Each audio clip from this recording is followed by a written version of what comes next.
Hi, and welcome to the Surf Academy UK podcast. I'm your host, Ross James. This podcast is to help surfers of all levels up their game through coaching and training. All our guests have extensive experience in the industry and can offer great advice and guidance. So whether you're a beginner, weekend warrior, or just love to be in the water, follow us on this journey and don't forget to like and subscribe. Stay stoked and stay healthy. So welcome to the Surf Academy UK podcast. My name's Ross. I'm here with Ben Goosey, who is a high performance surf coach in the UK. So Ben, do you mind just giving us a little introduction about yourself? Yeah, sure. Thanks for having me, Ross. Like I said, my name's Ben. I'm a high performance surf coach based here in, mostly out of Cornwall and Devon in the UK. And I founded and started my coaching company, which is Groundswell Surfing Academy. We work with intermediate all the way up to professional surfers and just like to have fun doing it. Nice. And so you say you're based in Devon and Cornwall. Is it Poles F? So I started my coaching career in Poles F, but because of the nature of needing high performance waves, I do a lot of traveling. So I'm out at Newquay quite a lot. We'll go down to the south coast if the swell's on, but yeah, we tend to travel, but yeah, mostly in between sort of Poles F and Newquay. Amazing. And how long have you been running this now? So Groundswell officially started in 2020, just before COVID kicked off. That's when I sort of officially launched the brand and the company, but I've been coaching now for about a decade. Oh, nice. Have you always been in the UK or have you coached abroad? I've had the pleasure of coaching abroad. I've done a bit in South Africa. I coached a bit over in Australia. That's where Groundswell officially, the idea for Groundswell sort of started, was working with a few athletes over on the Gold Coast. So yeah, it's taken me all over the world, and that's why I did the job in the first place, just to pay off plane tickets to go somewhere nice, hot and sunny with good waves. Exactly. There's definitely some perks to it, isn't there? Oh, God, yeah. So, obviously, with the high performance, can you maybe sort of explain what that means to you for those, like, say, the intermediate and beginner surfers that we've got listening? Yeah, so for me, high performance, it's all geared around, a lot of my training is quite geared around sort of competitive surfing. We do focus a lot on technique, but it's sort of the main sort of focus on it is how that's going to affect your surfing within a heat. That's for me is what the definition of high performance. I work with a lot of surfers that don't compete; they just want to get better, but that it's still on that performance element. It's still on what would happen in a heat. How do you go about maximizing your interaction with the wave effectively, but through the lens of a judging sort of panel? Yeah, I suppose there would be a lot of, sort of mindset sort of work as well, wouldn't there? Like, obviously, there's a lot of pressure, and most of that is the individual putting it on themselves. Even when the surf's good, you know that there's some great surfers out there. A lot of people still feel, oh, if I'm surfing a certain break, then I've got to perform at a certain level, maybe. How would you sort of help your athletes with that? So, say in a man-on-man heat. In terms of, is it just like sort of like a free surf kind of scenario, or actually in a man-on-man sort of heat? A bit of both. I suppose there'll be some crossovers in terms of paddling out for a heat compared to if you're relatively new to surfing out the back in the lineup. You've gone from the whitewater to surfing green or unbroken waves, and then having to deal with knowing the etiquette, knowing how to be around the other surfers in the lineup, and how that might affect your mind, going like the panic, the adrenaline that's going through you. It's not going to be too dissimilar, I should imagine, to competing in a heat.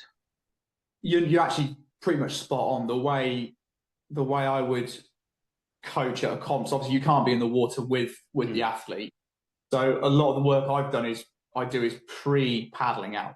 So where they should be sitting, what type of waves they should be looking for, the type of surfing that they should already have in the back of the mind of trying to achieve whilst they're out there. Like there's a even though if you're surfing like my local break, it's cut back city. So if you get a vertical section, you've got to take that opportunity because it's quite rare. It's a very much a longboarder's wave. So, and the same way I would sort of coach at an intermediate level, for example, as well, is especially if you're going out to a crowded lineup, if you know where you should be sitting before you paddle out there, half the battle's done. If you paddle out there and you've just got to go, right, I'm out the back, that's great. Where do I go now? Like, you spend 45 minutes to an hour just already trying to learn the pecking order. So, before I paddle out anywhere, I'm sort of giving myself a preheat, sort of talking to, like, that's where you're going to sit.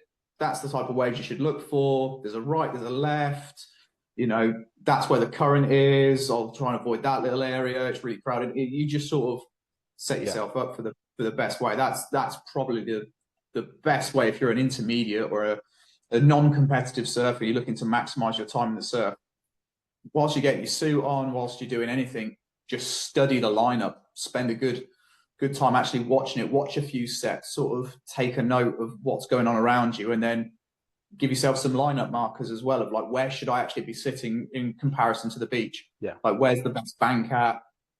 What should I line up with to be on that bank? So yeah, that's pretty much the best advice I could ever give, really, for that sort of intermediate advanced surfer.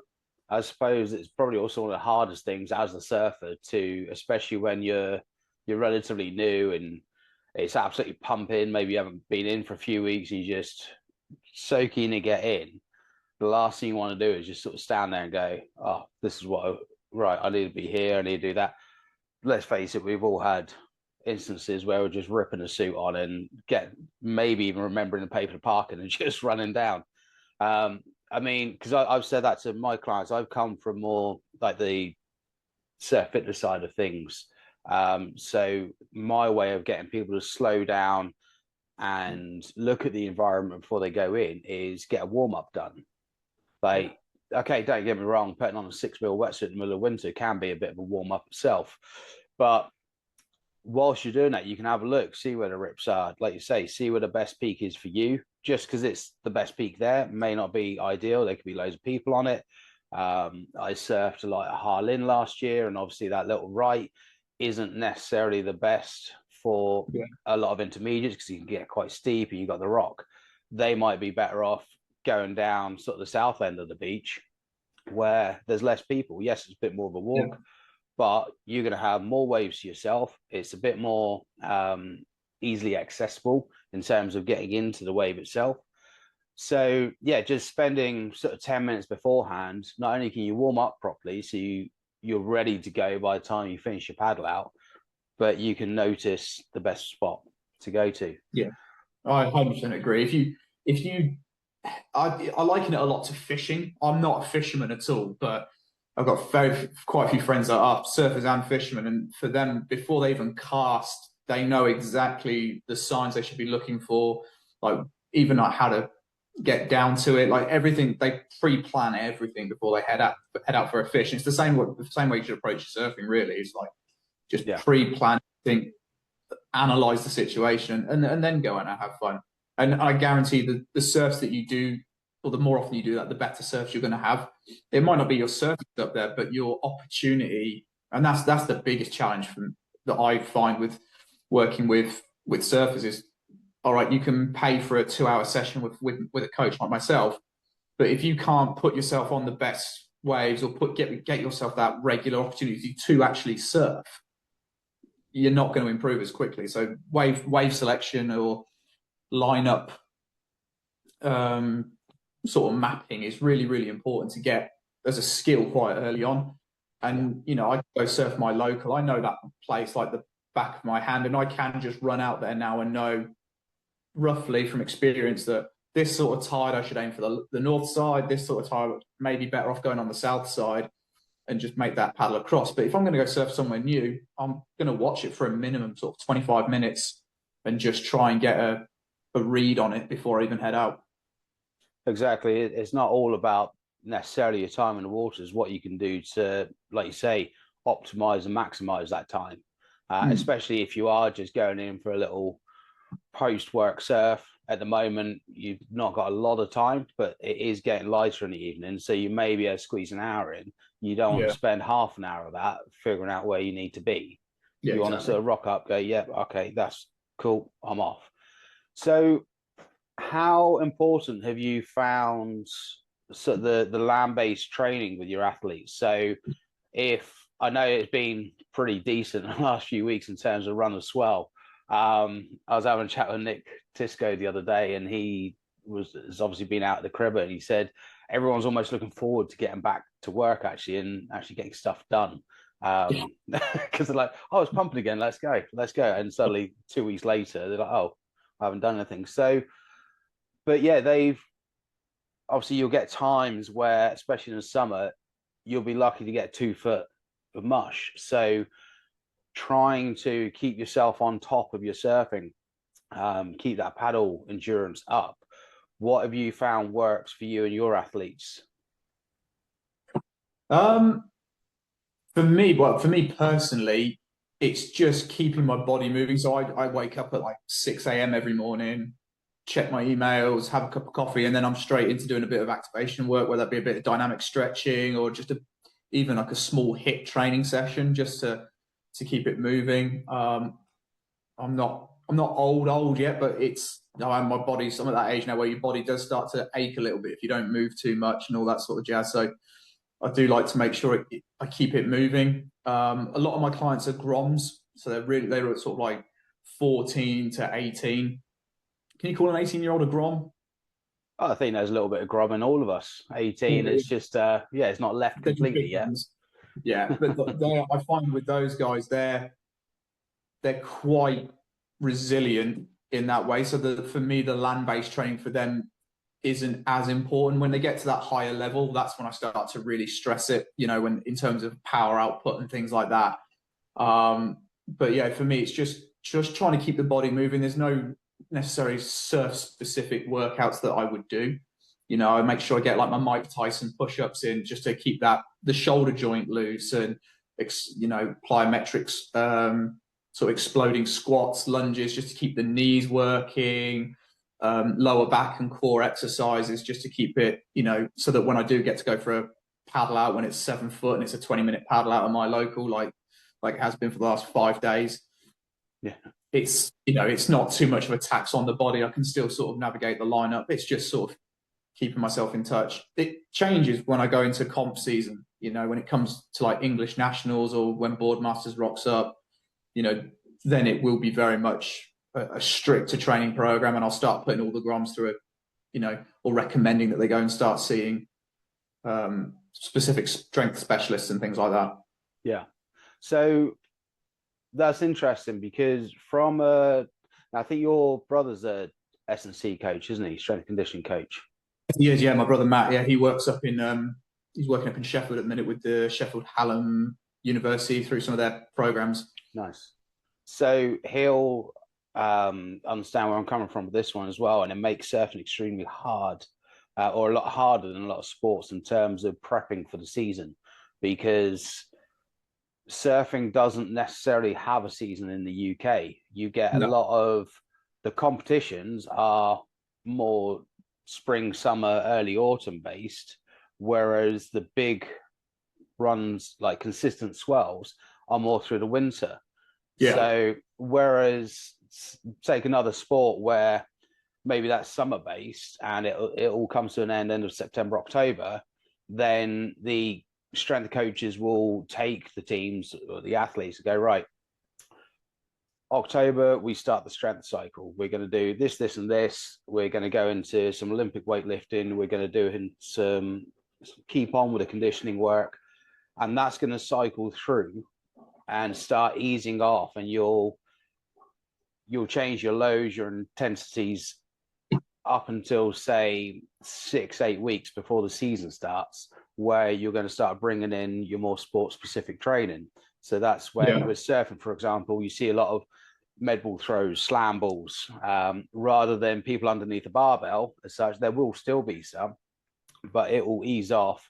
And you'll see that more plyometric work, surf-specific movements, burpees.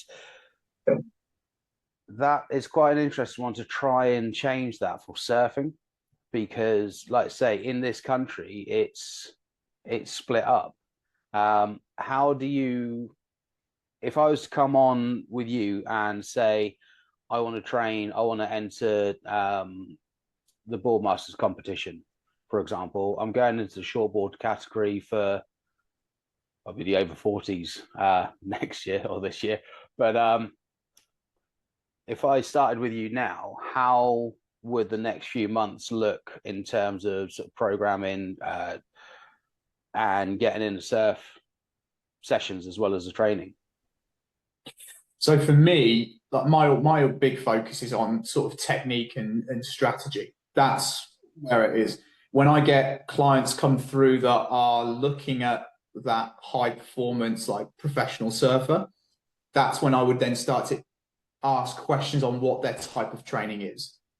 For me, like whenever I've competed, if there's no swell, that's when I've increased my gym time. So like going back to what you're saying about other sports, will be like, okay, from this month to this month, we're all about specific fitness goals, and then we start to bring in the sort of technique side of training or the skills based training. For me, that just I always fix that in with what the swell's doing. So if their waves are up, like we've just had 14 days of waves. Other than doing my morning stretch routine, I've not been in the gym that much. But if we go through was it last summer we had like basically 2 months of no swell? That's when my time will increase. So as a coach, for me, if I feel like the athlete really needs to develop those sort of particular strength outputs, that's when I would get in contact with someone like my brother and get them to design a training program. But it's very much a program that could be very easily managed and could be stopped for 2 weeks if we get a run of swell, because there's nothing worse than surfing when you've got DOMs setting in on your legs and you get to your feet. It's the worst feeling in the world. So it's very much a case of, right, this will improve our strength, but the side effects are not too drastic, because if we suddenly get a run of waves, I want them in the surf more than I want them on the land-based stuff. It's very much just a case of forward thinking, I think, is the best way of putting it. I always remember listening to interviews with like Taj Burrow. I can never remember his former trainer's name, but he knew that when the waves were up, he wouldn't see him for 3 weeks at a time. But then when he was in the gym, he would be in the gym every day, and then be like, look, there's a run of swell coming in, I'm not going to be in for 5 days. And he was like, that's fine, because he knew that when he could put that time aside, he would do it. And also, it's almost like the time away from the gym, you don't lose it as quickly as I think people believe you do. I remember having like some serious like back injuries and not being able to work out for a month. I've just been on the physio table for days at a time and get back to surfing. And actually, you know what? The strength's still there. It's not gone. I'd be worried that I can look really weak and I've atrophied and all that sort of stuff. I don't think the drop in strength is as fast as people is if they don't work out. So I think it's all about finding that perfect balance. That's it. I mean, so using a personal example, I had an ACL reconstruction years back, and what was it, 2013. Now, thankfully, I'd been working in the gym. I'd been surfing a lot in Newquay, walking around, and everywhere in Newquay's a hill. So my legs were pretty strong, which helped going into that operation, because I think so that was beginning of July I had it. I didn't get in the water again until I think it's that gap between Christmas and New Year, because a lot of the doctors over here and surgeons, not a lot of them have got experience working with surfers, because it's not quite a mainstream sport in this country yet. So they're just not educated with it. And they're like, oh yeah, it'll be 18 months before you surf. I was like, no, that's not happening. So it's still 6 months out of the water, but thankfully I started a new job as a PT because relocating for the op, and it kept the leg strong. So straight away, I was driving within sort of 2 or 3 weeks of having the ACL. I was back to work without crutches, hobbling around the gym for a couple of months, and I was back into training, and I was looking at strongman competitions the following year. Nothing too heavy, because otherwise I wouldn't have been able to surf. But all under 90 kilo. But yeah, it does make a massive difference. Like you say, if you're keeping your training and your exercise relatively consistent, then when you do come across some kind of injury, for the most part, you aren't going to drop back too far. Yeah. So, like you say, if there is a relatively flat summer, you've got the chance to get in there, get consistent in the gym, and then plan your workouts around the swell. Thankfully, with sort of surf line and everything else, we've got a pretty good idea of the next fortnight. So you can go, okay, I'm going to ease back on the gym, or that's looking bleak. I'm going to I'll be spending about 4 days a week in the Yeah. gym. I I mean, remember I'm my old boss, he used to always say whenever we were in the throes of like summer when I worked in beginner surf schools, he'd be like, "Oh, I'm not going to be able to surf for 3 weeks. I better bust out the burpees, the push-ups, and the sit-ups just to keep his fitness in." Like he would always say that, and he's in his 50s now, and he still surfs to an incredible level, but he has that consistency because he does, although it might be quite relatively low effort, he's just putting in the reps, keeping his body moving, so he can actually still just surf when the waves are on, and it doesn't affect his performance. yeah, that's it. It's consistency is key with anything, isn't it? That's your main goal.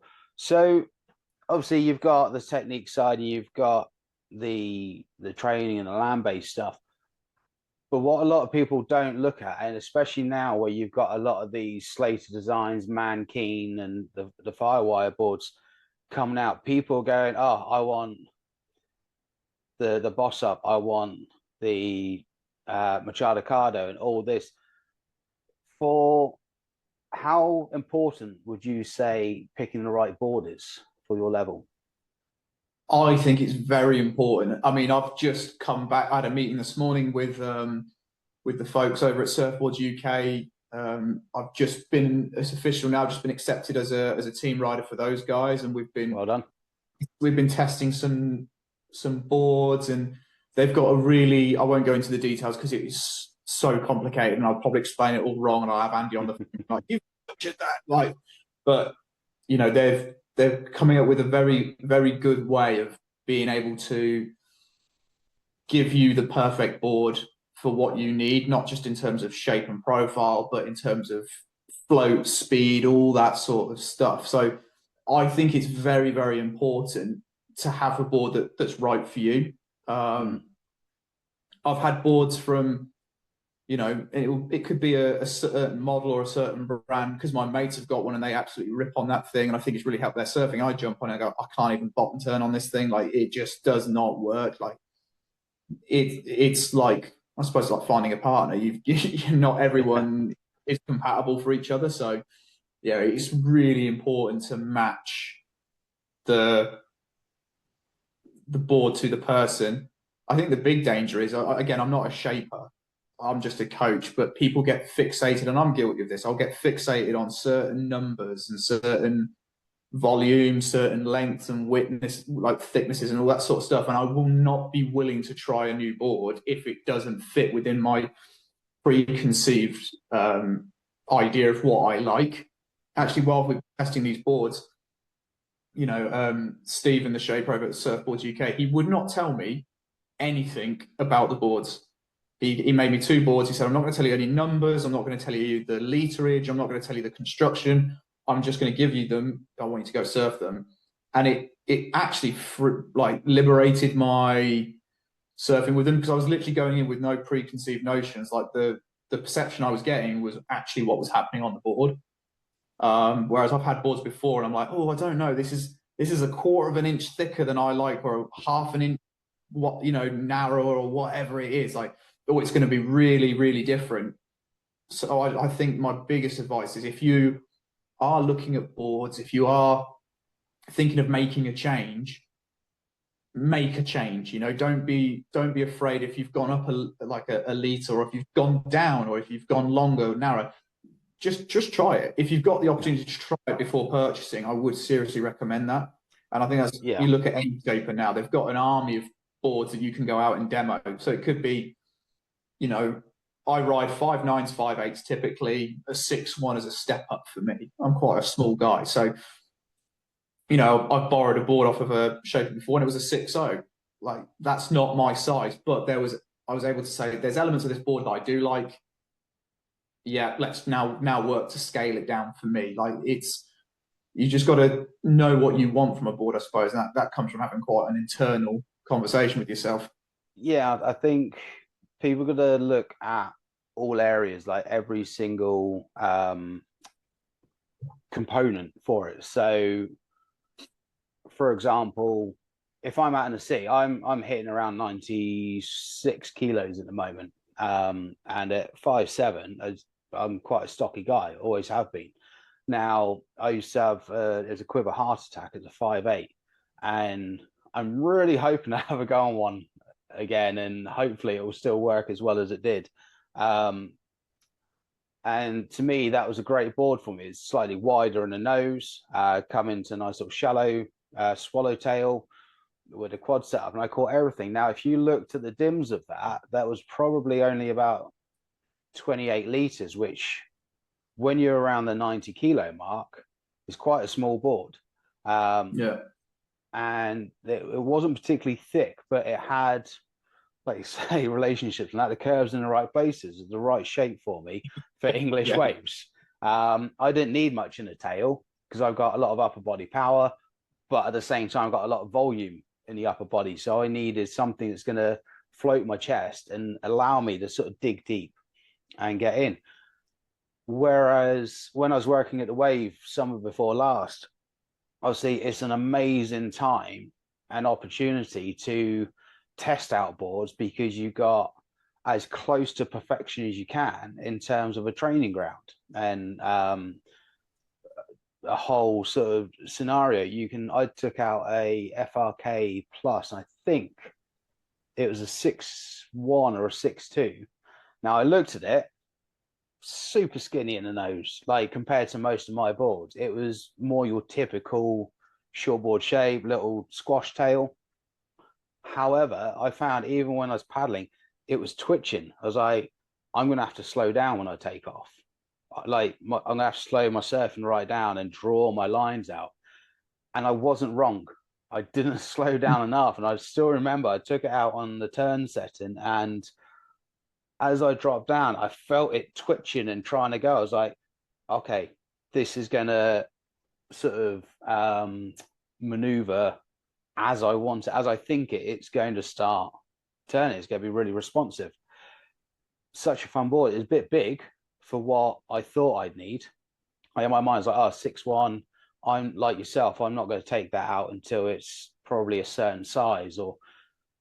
But because of the shape, because it was the materials, it was so responsive, it was so fast, and I had one of the best surfs once I dialed it in. It took a few Yeah. wipeouts, quick paddle to the wall because I was getting in the way quite a bit because I was overshooting the turns or coming flying off the back because I'd taken it a bit too late to start my top turn because of the speed this thing produced. So having something like the Wave and obviously Lost Shore, I think are brilliant training grounds to really dial in your kit. Maybe go up there one day with a few boards, rent a few. Because at the end of the day, if you're going to go get yourself custom board, if you're going to go for a big branded board, you're dropping best part of £1,000. Yeah.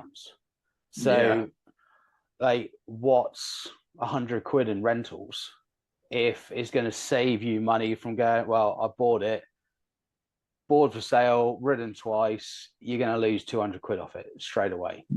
So save yourself the money, rent a few, have a little go. And I think knowing what that board's going to be for.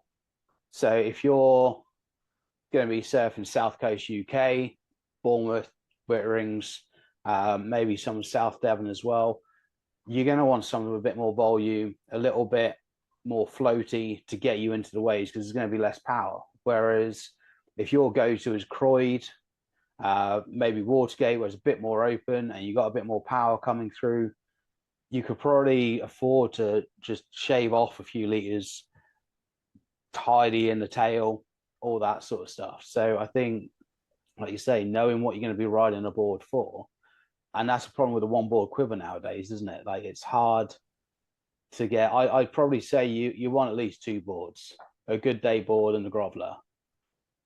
Anything else is just fun after that.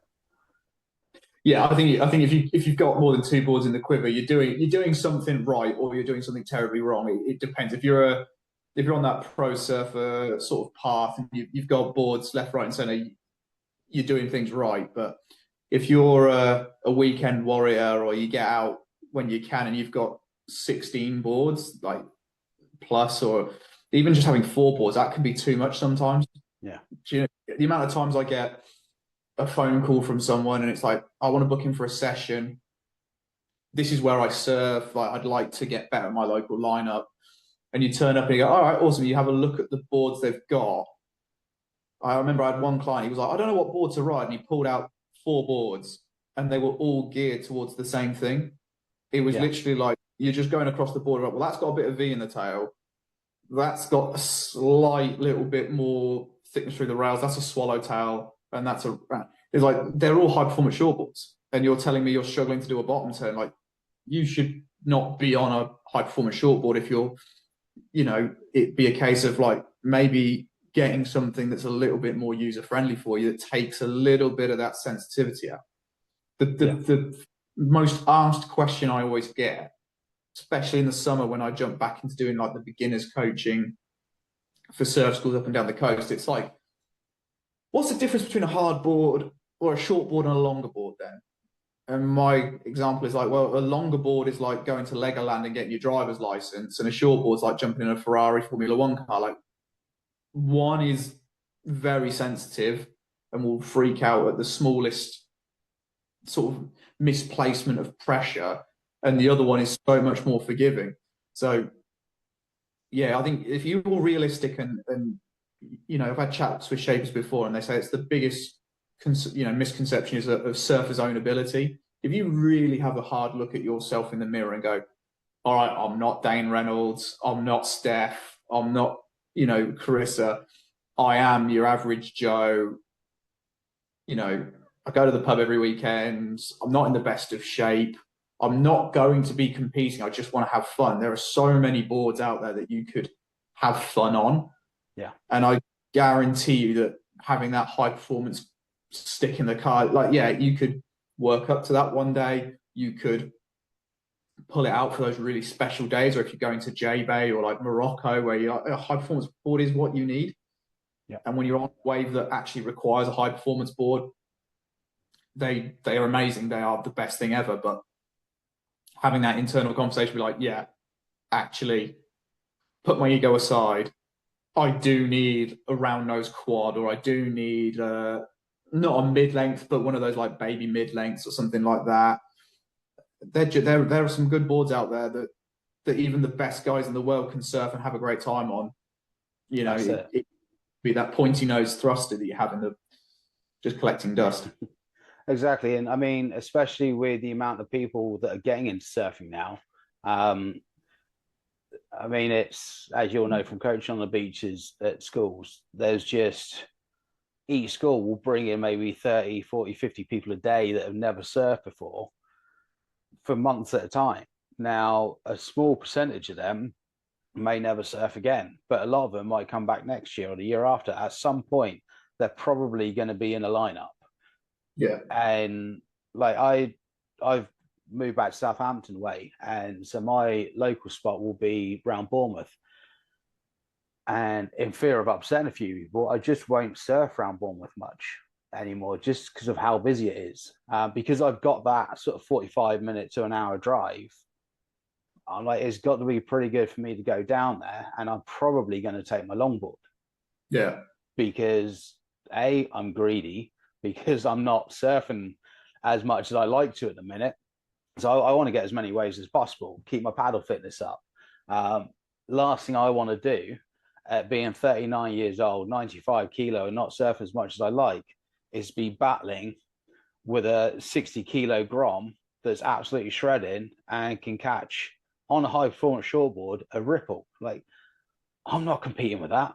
Yeah. Like, I can be doing all the reps in the gym, but you just can't beat physics sometimes. A little grom is going to float across the surface super quick and they're gone. So Yeah. especially then, you throw in a couple more longboarders, someone on the fish, some paddle boarders, and a few guys that are learning, don't know what they're doing. They're sat right in the middle of the peak. Like, right, once I am up and I am going along, it's slalom rather than doing maneuvers. So Yeah. I'll probably find I'm going up to the wave a lot more this year because I Yeah. can just jump in and work on it. Yeah. Do you know what? It's funny. I think COVID had a lot to do. I know it's a podcast and we're going to talk about COVID again. I think it's on every podcast topic. It's just part of it. It's part of it, isn't it? But I remember I was in Australia. I was on the Gold Coast before the whole pandemic kicked off, and the sheer crowd numbers out there was I've never experienced anything like it before. It was off-putting at first, and then you get used to it. You put the reps in. I remember the first cyclone swell that came through. You couldn't actually see the swell lines coming in from the top of Snapper all the way through to Kira because it was just a sea of people, like just all the way through Greentown. It was just bobbing heads coming through the line. And I remember on the flight back home, be like, I will never complain about crowds again, like never. And then we go straight into a lockdown. And the first sort of summer that we had, I was like, oh my God, I'm complaining about the crowds at Poles F because I'm paddling. I've got a half an hour break between sessions. I've just grabbed a foamy and I'm moaning at people for being in the, I just couldn't believe it. The number of people surfing now is through the roof. I hope it stays that way. I really do. I think the more people that get into surfing, the better it is for the industry as a whole. I really do. I think there is people say, oh, it's a niche culture, it's a niche sport. I disagree a little bit. I think it's for everybody, and the more people that get into it, the better. Obviously, it's better for business, for me, especially if people want to learn to get better. But yeah, the amount of people surfing now, it is astronomical. Yeah. I think maybe now is the time that we're at that sort of, especially here in the UK, at that level of sort of saturation where now there does need to be a bit of a, not a movement, but a little bit more of a heads up on local etiquette, and that just comes from, good coaching but also like experienced in the lineup. Yeah, I mean, that's a great point. I think whilst you're on that, let's jump into that one a little bit. Now, I mean, how long have you surfed? I had my first surf lesson when I was 5 years old. So that's about 26 years I've been in and out of surfing. Okay, I'm not that far behind you. I just started a bit later in life, it's about 18. But even then, sort of that, when I started in 2003, there was still on the South Coast, still like, I'll call it K-Bay, just even though everyone knows where I'm on about now. That was still very much a secret spot. So that was where you went to beat the crowds. It was a good wave or one of the breaks. But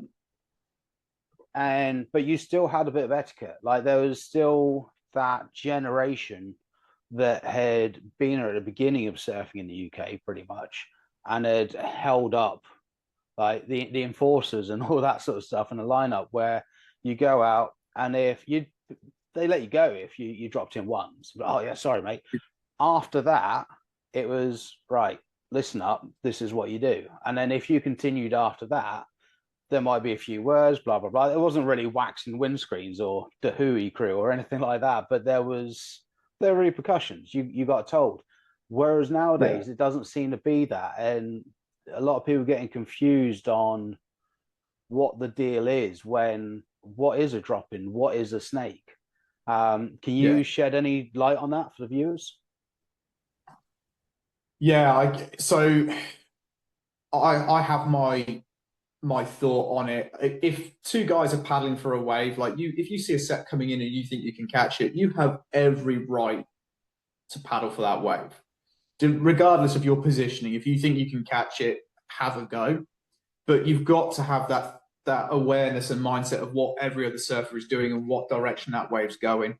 I've been caught out before because when I paddle out, I'll keep a little imaginary black book in my head and be like, right, well, that guy goes left no matter what. It could be a right hander that comes through. He's going left. I can sit on the inside and take those waves from him because he's going to go left. Like they go straight. They'll catch the wave very far out, but they just go straight to the beach.